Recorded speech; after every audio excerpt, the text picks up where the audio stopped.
Halo Sobat Cendrawasih Pos TV, jumpa lagi bersama kami dalam program Cepos Menyapa.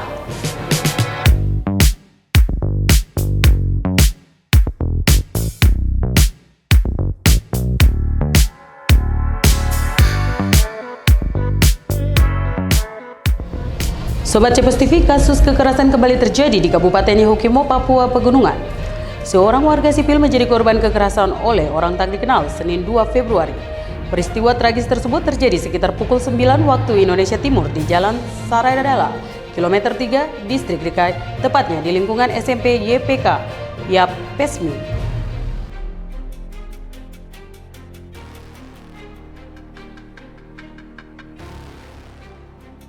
Diketahui bernama Daniel Dati yang pada saat kejadian sedang bekerja membuat perlengkapan meja dan kursi sekolah. Berdasarkan keterangan saksi, insiden bermula dari suara tembakan yang terdengar dari arah belakang sekolah.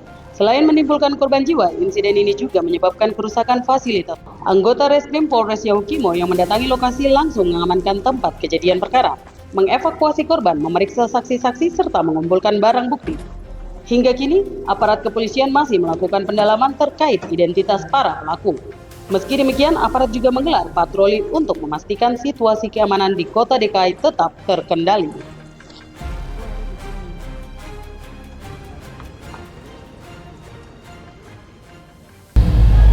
Rumah Sakit Umum Pusat Jayapura resmi membuka pelayanan bagi peserta Jaminan Kesehatan Nasional atau JKN BPJS Kesehatan mulai Senin 2 Februari.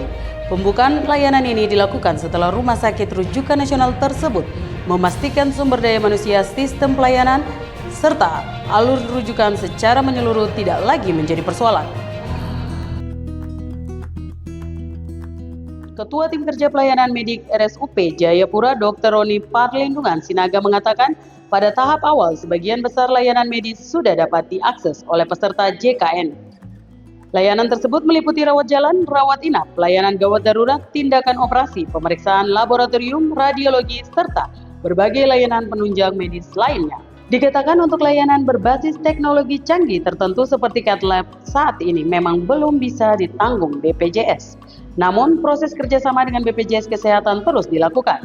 Harapannya, ke depan layanan tersebut juga dapat dinikmati masyarakat Papua peserta BPJS. Dalam pelayanannya, RSUP Jayapura tetap menerapkan sistem rujukan berjenjang sesuai ketentuan BPJS Kesehatan. Pasien peserta JKN harus terlebih dahulu mendapatkan rujukan dari fasilitas kesehatan tingkat pertama, kemudian dari rumah sakit tipe C, sebelum dirujuk ke RSUP Jayapura sesuai indikasi medis. Sementara untuk mengantisipasi lonjakan pasien pada masa awal operasional, layanan BPJS di RSUP Jayapura dijadwalkan berlangsung pada pukul 8.00 hingga 15.00 waktu Indonesia Timur. Manajemen rumah sakit juga telah mengatur jadwal praktik dokter pada sesi pagi dan sore guna menjaga kelancaran pelayanan.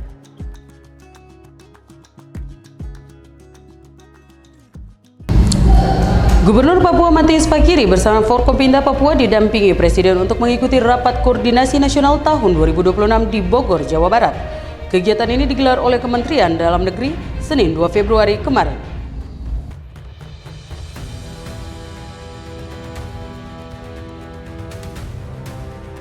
Rakornas kali ini diikuti 4.453 peserta yang terdiri dari menteri, pimpinan lembaga, gubernur, bupati, wali kota, serta unsur Forkopimda dari seluruh Indonesia. Para kepala daerah diminta segera mengimplementasi program prioritas Presiden sekaligus memperkuat koordinasi antar pemerintah pusat dan daerah dalam menghadapi sejumlah isu. Kepala Pusat Penerangan Kemendagri, Beni Irwan mengatakan Rakornas menjadi fokus strategis menyamakan persepsi kebijakan antar pusat dan daerah, serta memastikan pelayanan program prioritas berjalan efektif di lapangan. Rakornas juga diharapkan mampu menjembatani kebijakan pemerintah pusat dengan kondisi dan kebutuhan daerah sehingga pelaksanaan pembangunan dapat lebih tepat sasaran.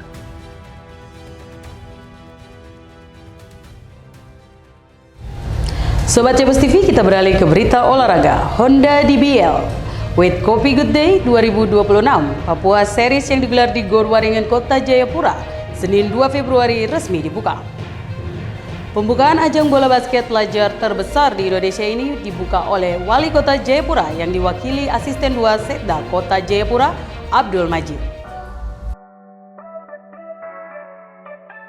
Dalam sambutannya, Wali Kota Jayapura menegaskan olahraga khususnya bola basket sejalan dengan filosofi hidup masyarakat Papua, satu tungku tiga batu, yang mengajarkan nilai kebersamaan, keseimbangan, dan persatuan. Nilai-nilai tersebut tercermin dalam permainan bola basket yang menuntut kerjasama tim, saling percaya, dan saling menopang. DBL juga sejalan dengan visi pembangunan Kota Jayapura, yakni terwujudnya Kota Jayapura sebagai kota jasa dan berbudaya, religius, maju, mandiri, dan sejahtera menuju Jayapura Emas. Dikatakan, melalui ajang ini diharapkan lahir generasi Jayapura Emas yang sehat, berkarakter, berprestasi, serta mampu bersaing di tingkat nasional hingga internasional.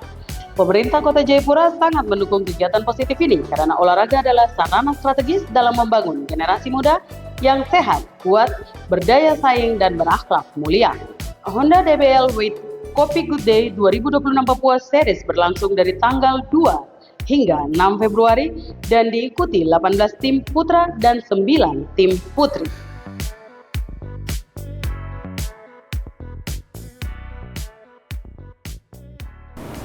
Demikian berita tadi sekaligus mengakhiri perjumpaan kita edisi hari ini. Untuk selengkapnya bisa dibaca di harian Cendrawasih Pos dan website kami ceposonline.com. Terimalah moto Kota Jayapura, Hinte Cai Ekonomi, Temerni Haneset, satu hati membangun kota untuk kemuliaan Tuhan. Segenap kru yang bertugas mohon pamit dan sampai jumpa. Wani Ambe.